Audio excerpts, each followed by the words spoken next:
दो संख्याओं का योग 25 और अंतर 15 है। संख्याओं में अनुपात ज्ञात करो।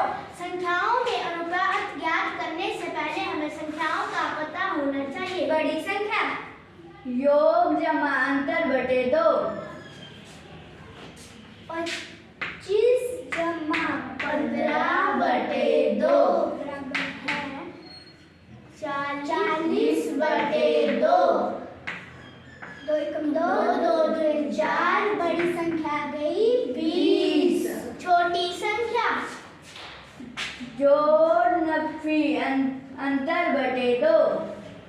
योग 25 नफी 15 बटे 2 आ गया 10 बटे 2। 2 एकम 2,